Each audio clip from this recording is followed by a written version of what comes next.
Good morning. If you're a union guy, you better start listening to this stuff.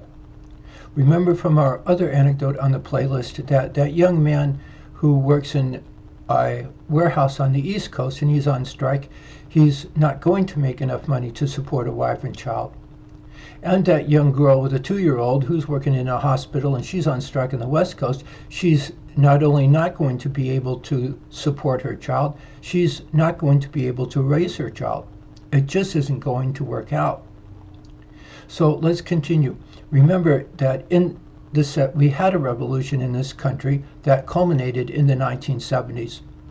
From home economics to individual rights, they threw out the idea of the same people that did the producing, did the consuming of a large middle class, and they cashed in on it all, and they became a peasant and property class society where one group did all the consuming and the other group did all the producing. So what it's called the consumption society. Now let's use one of our fancy graphs. We'll use the lazy V, the letter V on its side. We go and we take our finger and make an imaginary dot in front of us on one side of us, and then we draw one line that slopes up and ends up on the other side of us, and it stops over here.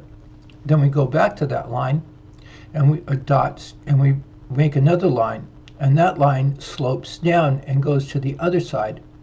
And that line represents going from the 1970s on up to today, and this line that slopes up represents the people who are doing the consuming, and the line that slopes down represents the producing class society.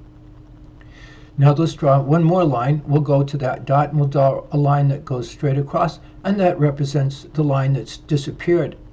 Home economics, the very thing we fight for.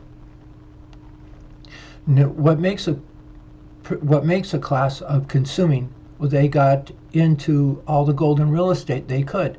They would mortgage our house, buy 3 or 4, put a down payment on 3 or 4 other houses, and then rent property out to other people.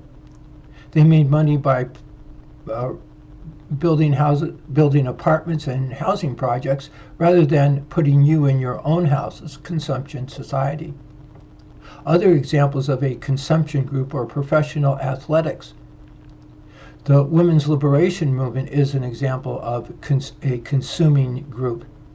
They put the factories overseas, and they played a game that said, we'll give you a piece of paper called a dollar bill, and you give us a stereo. It works absolutely terrific for one generation, and then everything falls apart and the next generation starves. Remember something, you have to have an attitude that in order to pull this off. Go back and look at that line that slopes down. That if you started to work in a warehouse in the 1970s, you would have to start working more and more hours in order to make ends meet. First you'd have to work more hours, and then your wife would have to work more hours, and now your teenager might have to go to work to help pay the bills. And that's the point. You keep having to work more and more hours. It's just not going to work out. If you think you're fighting to make enough money to support a wife and child, it isn't going to work out. Now look at the current side of our fancy graph, the one from today. You'll see that line in the middle, and you'll see a huge gap from the end point in the line in the middle to the top part. If there is no God, God is holding Christ's divinity as faith, if you want to sound fancy.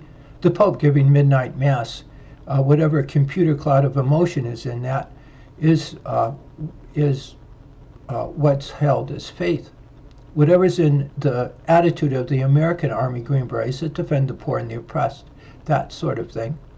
You hold that as faith, and then you arrange the argument all the way up to getting into heaven after you die, and then you have a large middle class, and everything is geared not really to get into heaven, but to get you what you want.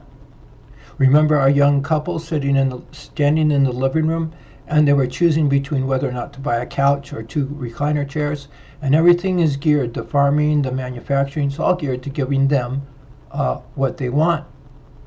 That's a religious thing. Now look at the gap and the other part. They're the ones who have no sense of love in them, no sense of guilt in them, no sense of empathy in them, and they live in the foothills, and they collect rent and put people in the housing projects from you. If you end up living in the street, they couldn't care less. In reality, that's the way to go. If there is no God, if there's nothing happening after you die, well, then that's exactly what you do. The fact that you have to be a psychopathic nut or a class of intelligentsia, that's what they call themselves, a class of intelligent people, or a satanic, those are phrases that come from the point of view of the person doing the talking, but from their point of view, they live the highest standard of living they possibly can.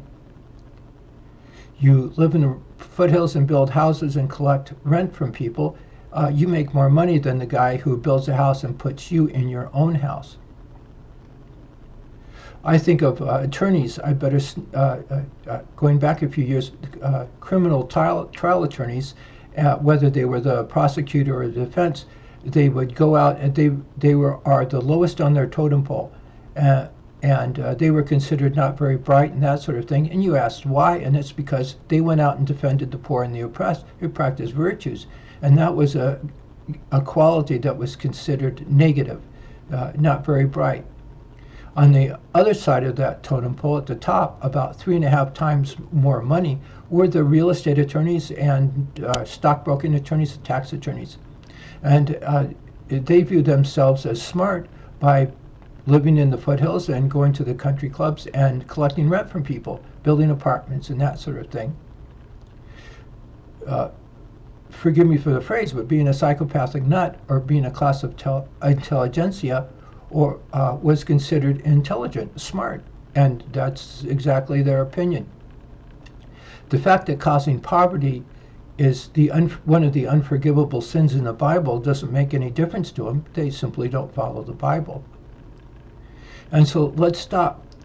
Look at if next time you're watching TV and there's a commercial or some such thing, stare at our fancy graph, especially this side of it, the side of today, and look at that top line and look at the people that used to be called the bad guys in this world, and then look at you on strike, working in a warehouse.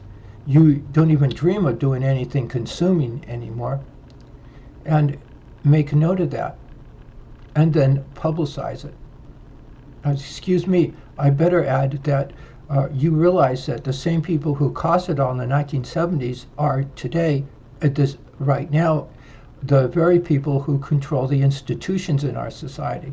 They control the government, and they control the business, and they control the universities, they control the unions as well. And you better appreciate that and then publicize it. Let's end this anecdote and point out that if you get a chance, look at our icon for this thumbnail. It's a fist. That fist is a symbol, is an icon of communism. It's a communist icon. It's also an icon of the unions. And so we'll see you on the next anecdote.